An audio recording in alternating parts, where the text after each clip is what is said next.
Karen McDonald-Gale is the Chief Executive Officer of the Environmental Foundation of Jamaica, and Lesli-Ann Belnavis is an art therapist, and she'll tell us why what they've been doing to help Jamaica's children. Good morning. Good morning. Welcome to Smile Jamaica.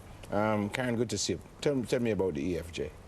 Well, we always get confused because our name is Environmental Foundation of Jamaica, but we spend 40% of our funds on work with children. So of course during Child Month we want to make sure and emphasize some of the work that we've been doing with children.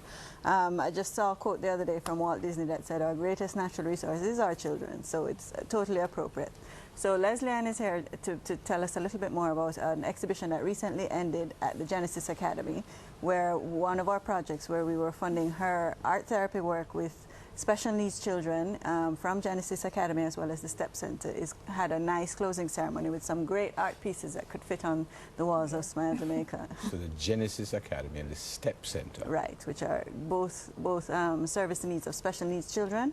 Okay. The idea behind Lesli-Ann's work, and she'll tell you the details, is to allow them an outlet for their expressions, and as you know, some of them have very limited expressions. So it was great. She had them rolling their wheelchairs in paint and bursting balloons and doing all these kinds of things. But why was the connection made originally? How did you know about it? The Environmental Foundation of Jamaica has funded Genesis and STEP on about $15 million, both projects each year.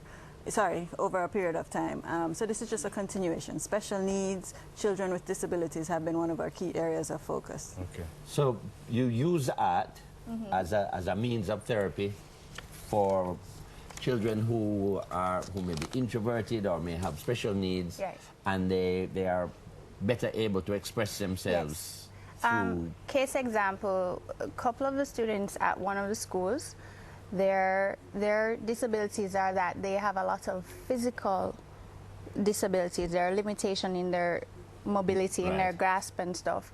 They may communicate, but they communicate non-verbally, meaning they don't use their words. Right. So what I've found is that they will communicate with me, but through the art, and will express about themselves. And as a result, I've seen where it has increased their self-esteem, because there's not that focus and anxiety about, I need to get to control my hands and try and hold this brush. Right. I give them the freedom to express. And are you able to interpret relatively easily what they're saying about themselves, or saying, this fool is trying to express himself in the only way he knows how, and every time somebody comes here to talk about art, he draws a house with no windows? Well, no. Wait.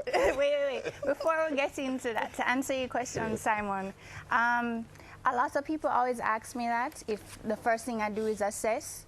If I did that, then it would be wrong, because it would be what I think the image is, or how it is impacting them, versus getting a confirmation from them as to what it is. Example, the piece that was on the flyer for the art therapy exhibition called True Expressions or Story, it was done by a little boy who, again, limited mobility. He ultimately communicated to me that he wanted to trace my hand and I trace his, and he used glue and glitter and whatever to make a symbol. And that, when I asked him at the end, what did you create? He said, you, me, and the school. By his gestures, he communicated. Yeah, but don't you have to interpret? I asked him, and if it takes me 5-10 minutes to confirm this is what you're saying, that's a part of the process. So you don't just look at it like, I was just teasing, but in a serious way, you don't just look at it and say, well, no, because then I'm projecting what I believe it is, right, and not getting an affirmation from you, the child or the client, as to what. How do you know it works? Because of the reaction, how sometimes what they comment and they say. When I ask them in creating the process, as well as I assess over time, how has their behavior changed? Example, there is an autistic girl that I started working with, and we know that some of the symptoms or characteristics, I should say, of autism is repetitive behavior, there's rocking, echolalia, and it would take me like 10-15 minutes before she would calm down and relax. So I'm looking at all of that before she starts and gets engaged in the process. After about maybe 6 months to a year, she walked into the session, asked me for paint, and said she wanted to paint, and made eye contact. So those things I look at. Yeah. I look at. Let me just add as well that what's important is Lesli-Ann. We were able to fund Lesli-Ann for 2 years to do this work because it's not one day and it's not 2 days. It's a very, very long process. But I know they use art therapy in all sorts of settings. Yes, not just with children, but to deal with other psychological issues largely.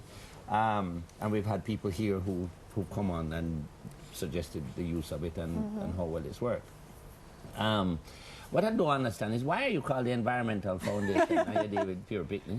Not pure picnic, we balance it. But what the honest truth is, when we are a debt for nature swap with the U.S. government, so we needed approval from Congress, and there was a congressman who said he wouldn't sign unless we added child survival in what we were doing, and that is the genesis. But since then, I've come in and met us doing child and environmental work. I think it is a perfect match. I think it makes the most sense.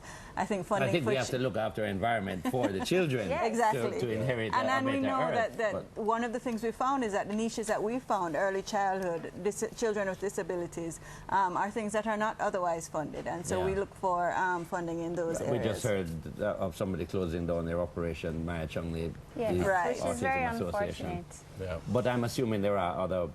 Yes, obviously, it's the same issue of trying to figure out where to put the limited funds that we all have, and we all have limited funds. Okay. And one of the comments I also want to make is that funding for salaries and events like that, EFJ is very set because of our links with the U.S. government and the Jamaican government. But for those other types of foundations and private foundations that have some leeway and some room, salaries and funding of salaries is something they really should think of because they have results such as the ones that we're seeing. And that's the situation with us because the program, EFJ funded us for 2 years, and the program will end this year, June.